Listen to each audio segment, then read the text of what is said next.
Hello, my name is Levi Seasting, and today the Lord has put on my heart to preach on the woman at the well. I'll be using John 4:13 through 14 as my text. In the inscription, the outline and all verses used will be placed. Please read along with me if you have. Jesus answered and said unto her, Whosoever drinketh of this water shall thirst again. But whosoever drinketh the water that I shall give him shall never thirst. But this water that I shall give him shall be in him a well of water springing up from everlasting. In the beginning of this chapter, we see Jesus walk up to the well, where he finds a woman, a Samaritan woman, and he asks her for water. This was a surprising question at the time, for Samaritans and Jews were enemies. They wouldn't talk to each other. They wouldn't look at each other. They avoid each other at all costs. So number one, we see the question. And Jesus walks up to the woman and says, and asks for the water. And the woman eventually gives it to him. But whilst he's getting the water out, Jesus starts talking about something called living water and how it was much better than the water that they had.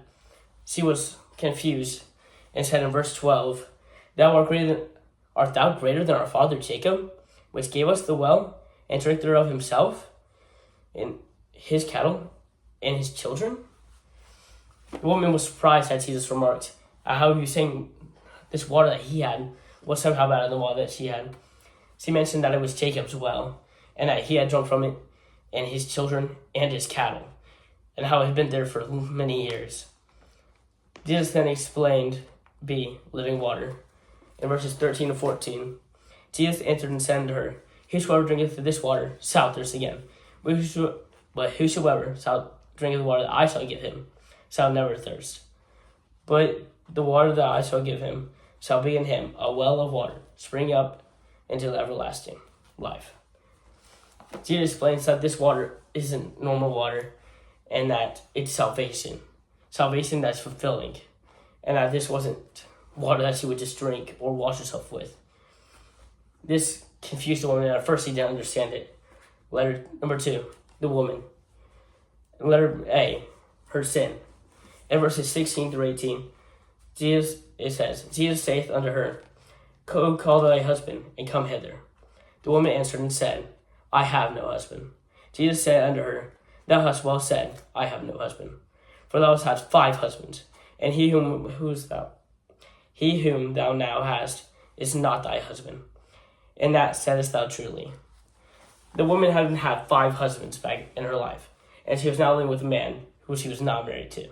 This is not right according to the Bible. It is called polygamy. And polygamy is when you have multiple husbands or wives. Letter B, her acceptance.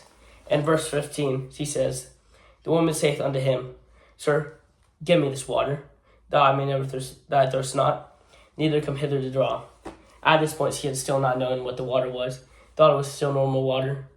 Jesus explained to her again that it wasn't just any ordinary water, and that it wasn't water not at all. It was salvation, fulfilling salvation. That could help cleanse anybody from their sins, and that people wouldn't be longing for anything else after having salvation.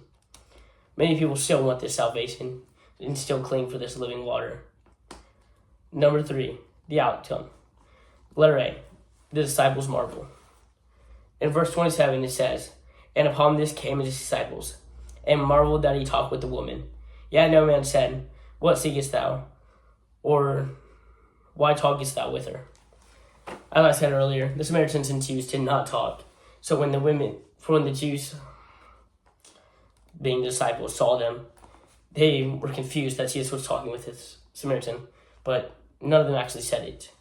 They had been getting food in the city, and he come back and asked Jesus why he wasn't eating with them now. And Jesus saith unto him, My meat is to do the will of him that sent me, and to finish his work. Jesus wasn't hungry for their food. He was already fulfilled by the work he was doing through this woman. That was all he needed at that time. The woman then went back into the city. Letter B. In verse 28 it says, The woman that left her water pot and went her way into the city, and saith to the men. It continues in verse 29. Come see a man which told me all things that ever I did. Is not this the Christ? Then they went out of the city and came unto him. The woman quickly went back into the city and got everyone he could and came back to Jesus. Jesus then went on to explain to them about this living water and salvation itself. Many people got saved, and everyone was excited. Many people, too, can get saved today through that still same living water. Will you come today to learn about Jesus and his living water? Thank you for watching.